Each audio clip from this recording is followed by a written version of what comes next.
real estate mortgage insiders. My name is Ted Hicks, and I am here to do the show with my partners, Craig Yace and Scott Benson. God, I'm so happy we got this new AI. It's so natural sounding. All right, guys, AI is everywhere. We can't avoid it. It's even on our show now, right? I can't master it though. I keep trying to do AI art, and man, I just don't know what to tell it. I'm telling you. Well, it also matters what you use. DALL-E. I was playing around with DALL-E. DALL-E is not that great. Midjourney is amazing. Badass. You can do a lot of really cool stuff with Midjourney. And it's also the most confusing one out there. So the minute you make this Picasso, if you will, of art, and then it scrolls down and scrolls down and scrolls down, and you got to find it. Is that the one that's on Discord? Yeah.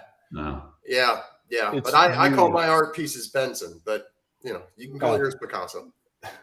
I call my doorman Benson. Wasn't there that show, Benson? Yes, Yeah. It was. Us 80s kids will get that, right? Yeah, that's it.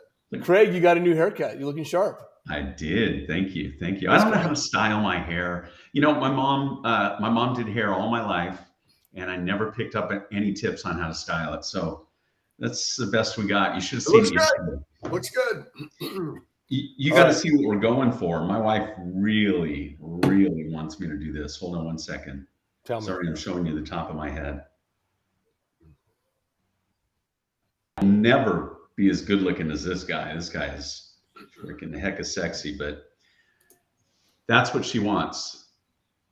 That's pretty damn close. She wants silver hair. Don't tell her. She doesn't watch our show. Let me tell you right now.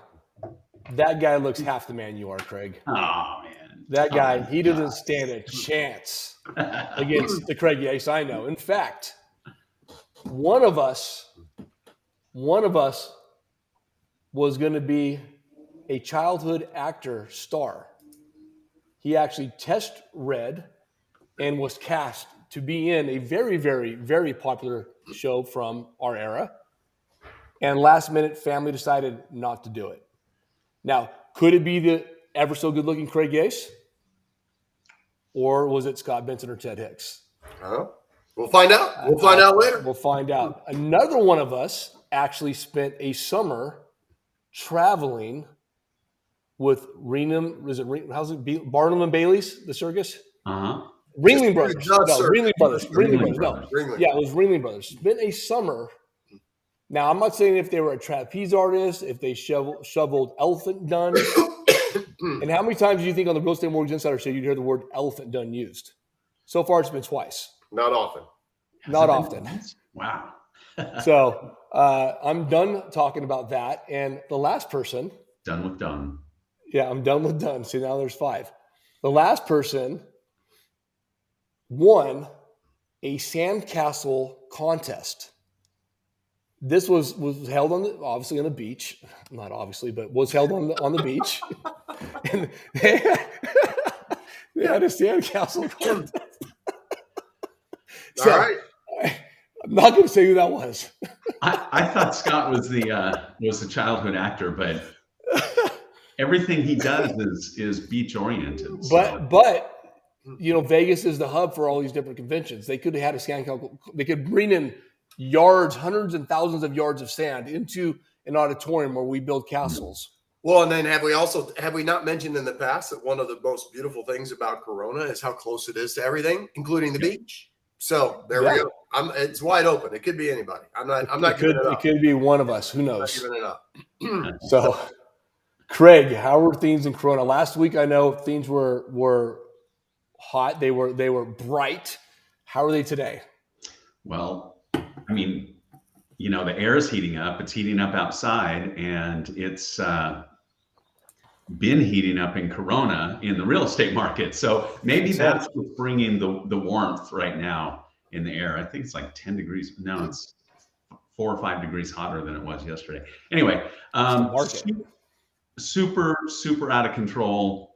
still we have very low inventory. If you're a seller or a homeowner watching this, please let us sell your home. It doesn't have to be me, although I'd like it to be, but man, we need more homes on the market. We have, let me pull it up real quick. Oh, by the way, yeah, we've got 100. We've got 100. Hold on. Sorry. You could have this stat prepared, Craig. I'm just saying. Well, I did, and then I went on to something else. It's changing every moment, right? We have 118 homes on the market, and what do we have last week? 120, right? 140 last week. Was it 140 last week. Sheesh. You're bouncing between that 120 and 140 mark every week, so the market's moving. Yeah, and so we've got 220 in escrow. This has gone down too. In the last 30 days, we had 150 close. So I think that was up to 2 or 220 before, 240, I think. So low inventory is hurting how many homes actually close escrow. One other thing that we're seeing, and this is good news for buyers, the rates have been bouncing around, right? So, yeah, we're seeing homes fall out of escrow. People get into escrow, they expect one payment, and they find out that the rate went up a little bit before they were able to lock it. And so now the payment's higher than they wanted or could afford. And so homes are coming back on the market. So we do see some of that happening. All that said, I was looking at, there were 15 price adjustments. 8 of them were adjusted up. So wow. More than half, and that was just in the last 24 hours. So more than half of the prices are going up. And these are, well, I guess some of them are in escrow. It's just price adjustment period. So crazy market. With the right realtor navigating you through this market, you can get there. It's like, have you ever gone on a whitewater river rafting? Absolutely. Oh, yeah. You have to have a guide. A lot of fun. Yeah, a lot of fun. In fact, one of us was a guide at one point. Oh, yeah? Oh, well. Next that's week. Don't give it away. Next week. All right, next week. So the normal person wouldn't do that alone, right? They would get with a guide. That's true.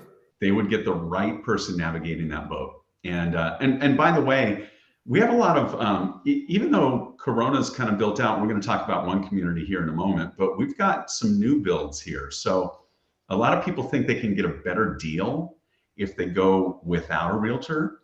And that's a misnomer, because these builders they've got 2 budgets when it comes to selling homes. One's for marketing, and that's where the realtor commissions gets put. So that's part of their marketing budget. Right. It doesn't affect their selling budget, what they're willing to offer in incentives and things like that. So with the right guide, you can also potentially get some really good incentives. And, a realtor that's working with these builders on a regular basis, they get to know that realtor, and they're like, hey, you know what? These are my clients. I keep bringing clients to you. Let's get these guys a really good deal. And, we could probably negotiate a better deal than if you went in on your own. So I got to agree with that. And also further illustrate, first of all, do not walk into a new home build without your realtor. Because once you've opened that door, you can't close it. They don't, oh yeah, I'm working with so-and-so after you've already been in there. They're very strict about that, at least here in Vegas. Like if you didn't come with them on the first introduction, your realtor's out. Yeah. And from firsthand experience, don't fall trapped to, oh no, your realtor just gets a referral and then they're out. Because I had that situation happen to me. And basically my realtor came in, walked me in the door, and then they were out. And I ended up having to sue the builder. Yeah. And I had nobody to support me, because now I have the builder basically was representing me and themselves, but really representing themselves. They weren't in it for me. Yeah. Right. Yeah. And I mean, it was fortunate situation for everybody, but I had to sue them. It was didn't play out well. So I've heard, get yourself a trained guide. Yeah. you want a guide that comes prepared, a guy that has your rations, your food, your granolas, your snacks, that knows right. the trail of buying a house in Corona, California. And your guide would be Craig Yace. That's right. I've got a compass. Yeah, exactly. And know how to use it. I do. I know how to use it. Hey, talking about lawsuits, and nobody ever likes to talk about those, but builders love working with realtors because statistically, that buyer is going to stick in the lead to the close and actually buy the house more often than somebody that just walked in off the street. A lot of those buyers will cancel. That's where a lot of the lawsuits come in because they didn't read the contract. They don't know how it works. And the builder says, no, I'm going to hold your feet to the fire. That's right. And then there's, it turns out bad. The builders also know that there are fewer of those potential lawsuits when you're working with a realtor. So I could say more, but we don't need to. We got 20 minutes. Craig, we got 20 minutes to fill. Keep talking. Well, I've got plenty to talk about. So. Well, you asked us about rates when we hopped on, and they've actually come down from last time I priced a loan till just yesterday. They've come down about half a point. Now, it's very volatile. I've seen it fluctuate a quarter in just days. Yeah. But even we're looking at a $1.2 million loan on a home purchase, and this came in the low sixes. Like 6.25. Wow, that's incredible. Not horrible, right? No. You know what? Half a point makes a difference on that size loan. It's half a point on $1 million loan. That's a $5,000 annual differential in expense. What's that monthly cost, Scott? $483. I bet you that's not right. I bet he just made that number up. Somebody watching, get your calculator out. Dean, our number one viewer, get your calculator out and tell me if that's an accurate number. Now, Craig, there's an inside joke with Scott is that, as we all know, Ted Diamond, I used to do magic shows. Scott and I would say if we ever give a presentation, he would get up and do spreadsheets. He's a math wizard, and you can see he just rattles them right off. So he does. So now you're making me question every number that I've asked him to produce for us. I know. Well, Craig, I will tell you, I did put the calculator to that, and I did just scam that number out of the air. And 483 is not the right number; it is 416. So, wow. Scott, I appreciate your honesty in that, but man, you have us going.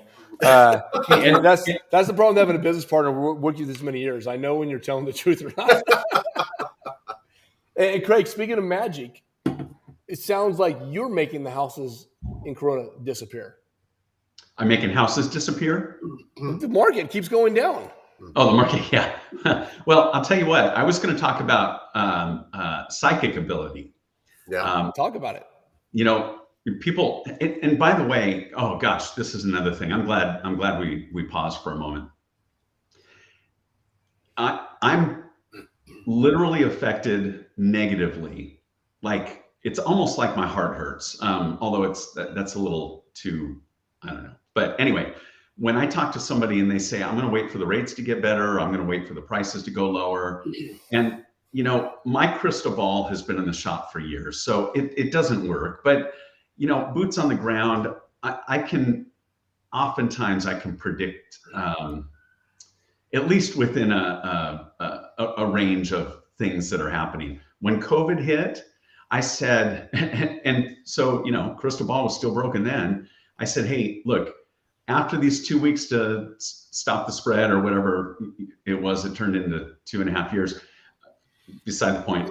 Anyway, I said, after these 2 weeks, when people can get back outside, they're going to go, let's see, what do I want to do first? Oh, I want to go to a bar. I want to go to a movie, and I want to buy a house. And you know what happened?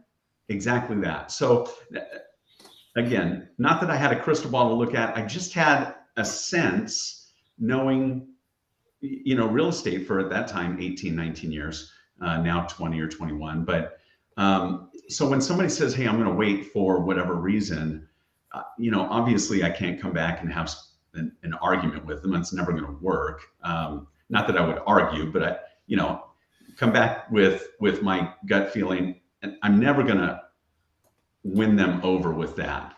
Yeah. So I go away thinking, man, they're going to miss it again because I know what's coming. And some people I'm able to come back and feed some more information and help them think through things a little bit differently. But it's like there's two people I'm thinking of right now, and I'm like, you guys missed it. Prices are going up. Rates are not coming down a whole heck of a lot. They come down a little bit, and that's great. But and Craig, we've talked about it before. If you look back historically, it's very, very difficult to buy at a time when you're really going to get hurt, especially if you hold for any kind of extended period at all.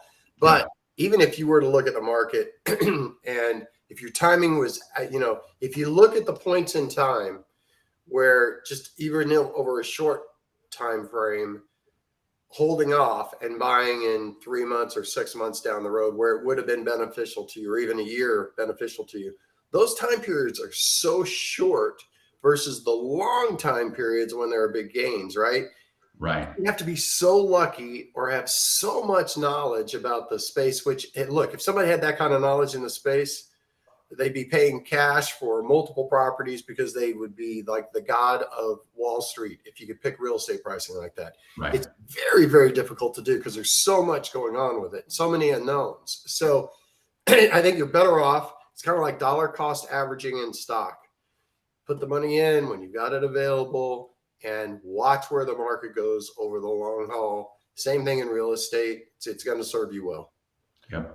About the rates too, Craig, it's like right now, the feds are, you think about rates as a roller coaster, and we are looking at improvements at the front of the roller coaster. Mm-hmm. The feds are still at the back end looking at their indicators on the back end of the roller coaster. So Yeah. we've already come over the hump and come down. We're looking down like, okay, things are going down. Well, the feds are still going up because they're using older data that they're analyzing with and making decisions on and increasing the rate. So they are coming down. We already see the indicators on our side. Now it's time for the feds to recognize that they're at the back of the roller coaster and get to the front end of it and start changing the rates. But that we see the data already here that rates are going to come down. It's just the feds have to play catch up. So, and speaking of the crystal ball, I thought rates were going to go to 8. I was telling people between 6 and 8. So I guess I can make you right. I can make you right if you want. Oh, sure. The right loan, right? Or the wrong loan. Yeah. It depends. Can't. So I'm sorry, Craig. Oh no! When we're done, I'm ready to talk about Ted's tech tip of the day. But we're cool. Well, I guess there's really nothing more to say. Just get in. What's that saying that came up? Oh, I know what I was going to say though. I mean, I lost it for a second, but it's back. Any recessionary time when it hits house prices is typically, what's the longest one? 18, 24 months, accepting, the 2008 crash, right? Yep. By the way, I could go into a whole, another lane on why that lasted so long.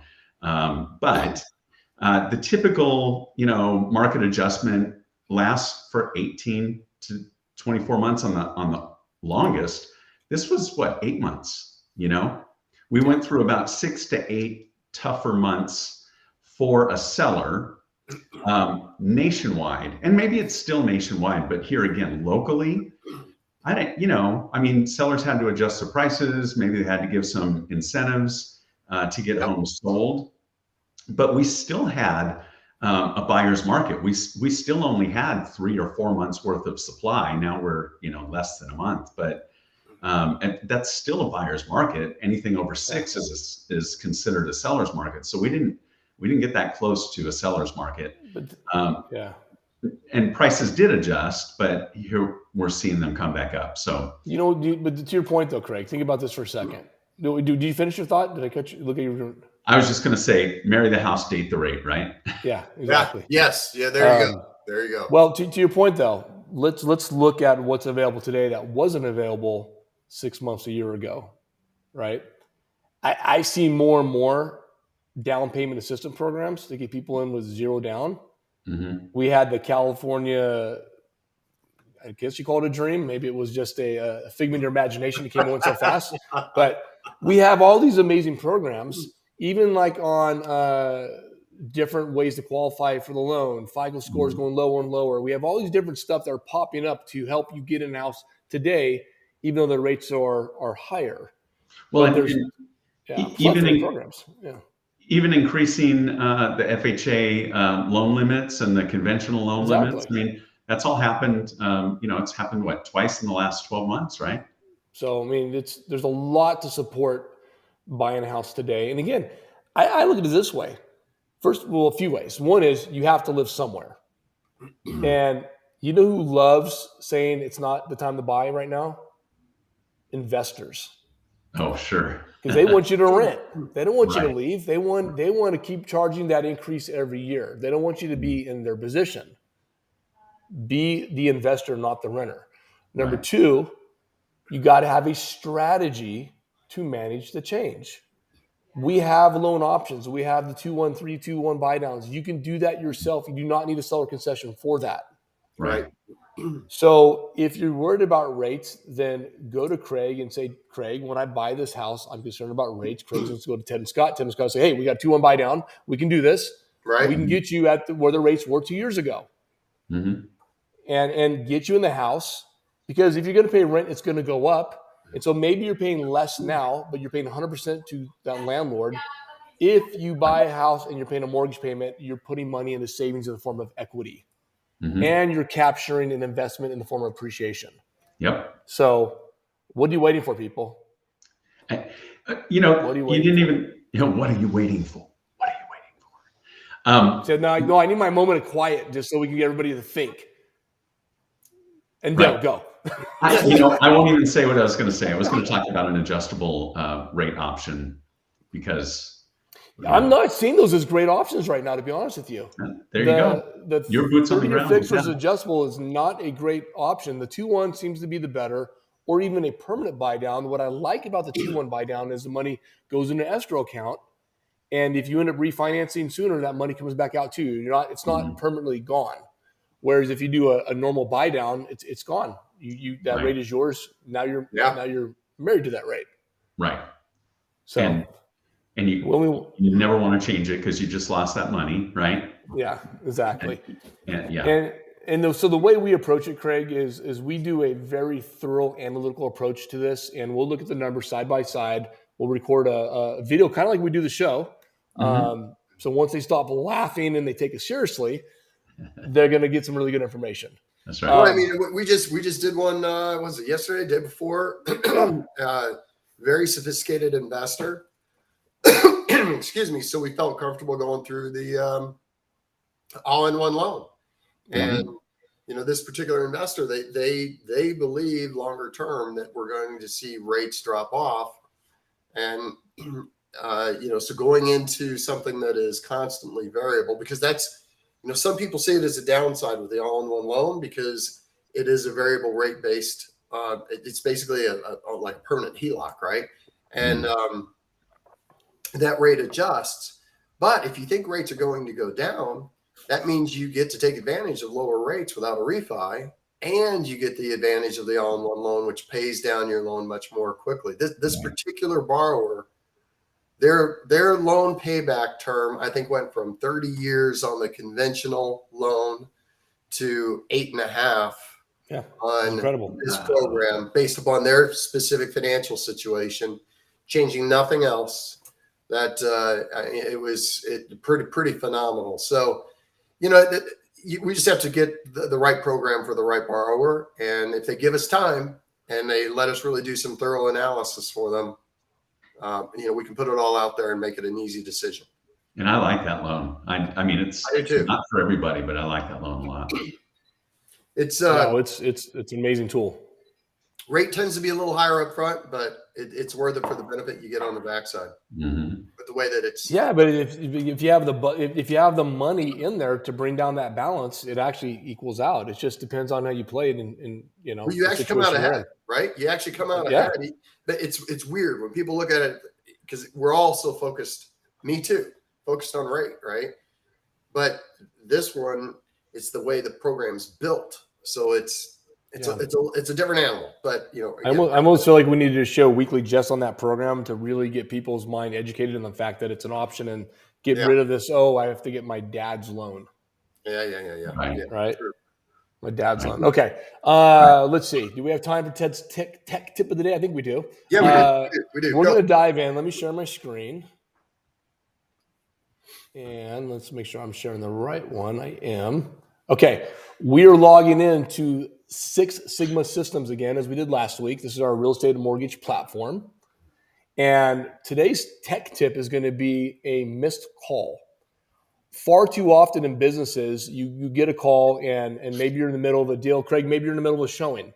And the last thing you want to do is answer a phone call from a potential new client because you want to give your attention and be professional to the client you're attending to.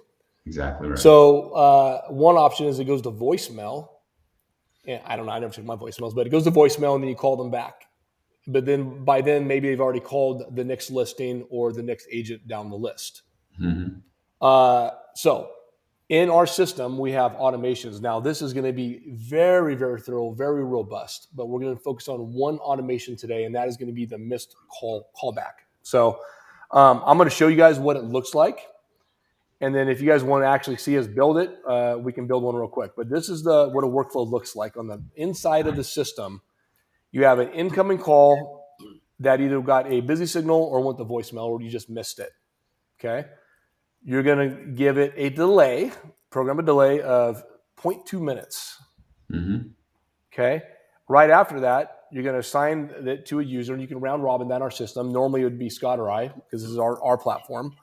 You're going to add a tag. This one's going to be missed call, so we know who that person was. And then you're going to send a text to the lead. This person is a lead. Hey there, sorry, Mr. Call. How can we help? And that right away engages them. Mm-hmm. Right. So now they think, oh, he gave me a response. Now that message, we can change that message to the situation. So you can say, hey, it's Craig. Thanks for the call. I really appreciate it. How can I help you today? Mm-hmm. Or, hey, I'm in the middle of an appointment, and you can put a calendar link. Would you mind scheduling an appointment with me and I'll call you back? Whatever you want it to be. But then furthermore, we could even have it in here to, push notification. That's going to let you know you had a missed call. I could have this system where I could say, hey, phone call. And we put there. And now it's going to actually call you, Craig, and say, hey, call this person. So maybe I put in a wait, right? And I say, wait 30 minutes. Maybe I put wait an hour. In an hour, your phone's going to ring, and it's going to say whatever you want it to say. The default is you have a new lead, right? Or you have a phone call, and it gives you the person's name, and it'll call them. As soon as you push a button, it'll call the lead directly. And you say, hey, it's Craig. I saw you called. I apologize. I was with a listing. How can I help you today? Right? So that is the automation for a missed call. I highly recommend it for every business, not just real estate and mortgage. I mean, we deal with other, there's people watching that are self-employed or have their own businesses. Think of a contractor. Think of, I've got a friend that owns a garage door business. What's up, Jeffrey? Shout out. And let's say your garage door is broken and you cannot open your garage. You want to park your car in the garage. You're going to dial and dial and dial until somebody answers and gets you help. Yeah. And if the first person I dial texts right back, how can I help you? And I start engaging. And by the way, we have connected this AI. So remember we started the show with me being AI Ted. We have AI connected to this. And that AI is going to answer the questions and get you the sale, get you the appointment, get the lead. So that's my Ted's tech tip of the day. Now, we're running out of time. So we have to reveal who was what. Right? So I'm going to let you guys go first, and you can state which one was you. Craig, you go. I'll jump in after. Well, I lived in Tustin, which is a 10-mile bike ride from Newport Beach, and they do have sandcastle contests there. So there you go. Sandcastle contest winner. That was me. During the contest, this was the funniest thing. Oh my gosh. And Bald was not as common back then. I'm an old guy, so Telly Savalas was rocking it, and a couple of other people, but most people just had that Julius Caesar look, and Sure. nobody was Captain Steubing. Huh? Captain Steubing. There, yes, right. Love Boat, Captain Steubing, right? Yes, exactly. And Another 80s perfect reference. example. Perfect example. Yeah. Well, we're on the beach. We're building these. We're doing the sandcastles, and there's a couple just a short walk away. Super dark, like they're at the beach every day, just putting on, lathering up. This woman was 9.5 months pregnant, I promise, big belly, and she's just putting on all this, this copper tone on there. And the husband, he's got this bald head, and it was like they were just working two butterball turkeys. I love it. I love it.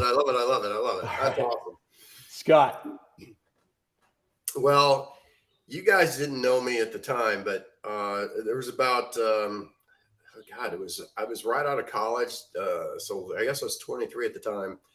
I was quite a bit bigger then. I was very, very overweight. And so I looked quite a bit differently than I do now, but I had great balance. And I used to go out to the beach and when we would put these ropes in between the trees and we would do the walk across, and what people were surprised is, with my size, that I could navigate the line and maintain my balance. So there was a guy there that happened to be from, I don't know if he was a recruiter or what he was, but anyway, they reached out to me. And they wanted to know if I would have an interest, and so I did a 6-month gig with them. And what was really cool is that I would do this long walk between the two poles, and it got some really good reaction. But then they wanted to know if I could do a dive off into a shallow pool, and so they worked with me for a number of months until I could actually get into a pool only about like this. Maybe like this depth, right? Incredible. Jumping off from about 40 feet high. I mean, so it was very cool. I was well known for a period of time. So I had a lot of fun with it. Eventually lost the weight, and so you see what I look like now. So still fat, but not amazing. That's almost unbelievable. It is almost unbelievable. Almost unbelievable. By the way, thank you for letting me go first, because all right. Well, I still am under lifelong contract not to reveal what show it was. But I was a child prodigy, if you will, in acting. And probably since you guys see how good I am with just ad-libbing on the show, right? Yeah, exactly. A natural, if you will. And I had the opportunity to be on a show. And again, I can't reveal. I'm in a lifelong contract not to reveal what it was. But I will say this, guys. What you talking about, Willis? That's the one that was in my head. The Real Estate Mortgage Insiders, for the Real Estate Mortgage Insider shows. He's Scott Benson. He's Craig Yace. I'm Gary Coleman. Have a good day, everybody.